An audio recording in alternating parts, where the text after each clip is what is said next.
Siz uni taniyman deb o'ylaysiz. Yashil dev, qasoskorlar jamoasining quvnoq a'zosi. Selfie tushadigan kulgili qahramon.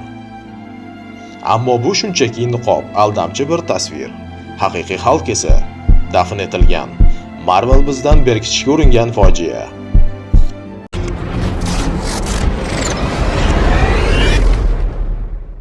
Bugun biz Marvel koinotining eng chuqur va ziddiyatli sahifasini ochamiz. Bu shunchaki bir film haqida emas. Bu o'z qahramonining ruhiyati uchun kurashgan, Gollivud tizimiga qarshi chiqqan bir aktyorning isyoni haqidagi hikoya. Bu Edward Nortonning hikoyasi va u yaratgan, biz esa yo'qotib qo'ygan haqiqiy xalq haqida. Nega bu film Marvelning o'gay o'g'liga aylandi? Nega dunyoning eng iqtidorli aktyorlaridan biri Marvel saflaridan butunlay o'chirildi?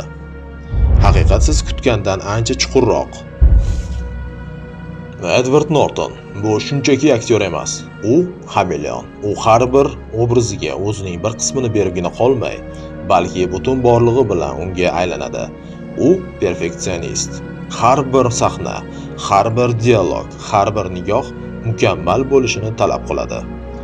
Aynan shu xislat uni daho darajasiga olib chiqqan va aynan shu xislat uni rejissyorlar va prodyuserlar uchun dahshatli tushga aylantirgan. Norton suratga olish maydonchasida faqat aktyor bo'lib qolmaydi. U ssenariyga o'zgartirishlar kiritadi, rejissyor bilan bahslashadi, montaj jarayoniga aralashadi. U o'z qarashini va o'z haqiqatini himoya qiladi. The Incredible Hulk filmi ham bundan mustasno bo'lmagan. Marvel studiyasi shunchaki bir maxluq jangi filmini xohlagan edi. Norton esa Shakespeare fojiasiga teng keladigan psixologik dramani yaratmoqchi bo'ldi. U Bruce Bannerning ichki azobini, o'zining ikkinchi meni, Hulk bilan bo'layotgan abadiy kurashini ko'rsatishni istadi. Bu ikki ulkan kuchning to'qnashuvi edi. Tijoriy loyiha va san'at asari. Va bu to'qnashuv filmni ham, Nortonning Marveldagi taqdirini ham hal qildi.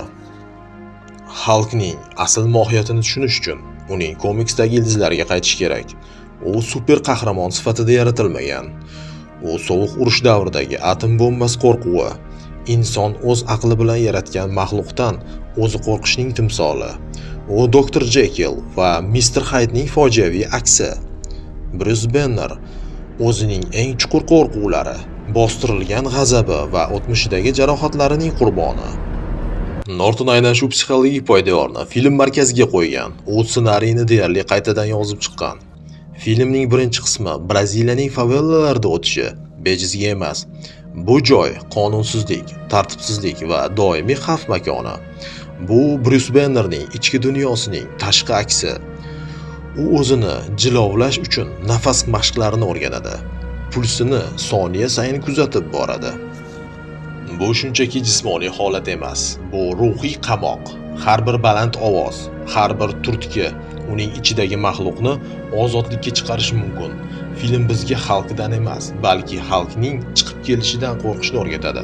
Bu esa haqiqiy dahshat, haqiqiy psixologik triller. Fojia faqat bosh qahramonda bo'lmaydi. U atrofidagilarga ham o'z soyasini soladi. General Ross Bruce'ni ovlayotgan oddiy bir yovuz emas. Uning Bruce'ga bo'lgan nafrati shaxsiy. Chunki u xalqda o'z qizi Betty'ning baxtini o'g'irlagan maxluqni ko'radi.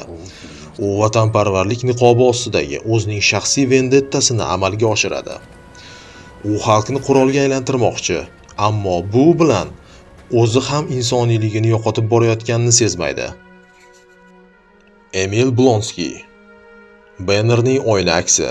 Agar Bruce o'zidagi kuchdan qochsa, Blonsky unga intiladi. U kuchga sig'inishning, qarilikdan qo'rqishning va askarlik burchini telbalarcha tushunishning timsoli. U asta-sekin o'z insoniyligidan voz kechadi va natijada xalqdan ham dahshatliroq, aqlsiz va vayronkor maxluqga aylanadi.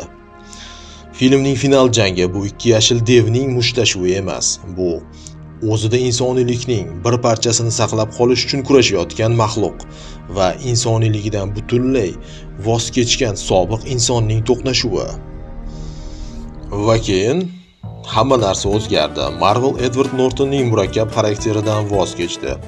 Ular osonroq yo'lni tanlashdi. Mark Ruffalo keldi va u bilan birga yangi, xavfsiz Hulk paydo bo'ldi. Fojia komediyaga aylandi. Ichki kurashlar o'rnini hazillar egalladi. Biz endi uning azoblarini his qilmaymiz, shunchaki uning ustidan kulamiz. Professor Hulk esa bu fojianing cho'qqisi bo'ldi. Ular Bryusning eng katta muammosini shunchaki barmoqlarini bir chertish bilan hal qilib qo'yishdi. Uning butun fojiasi, uning kimligi yo'q qilindi. Marvel o'zining eng chuqur qahramonlaridan birini olib, uni attraksionga, popkorn qahramoniga aylantirdi.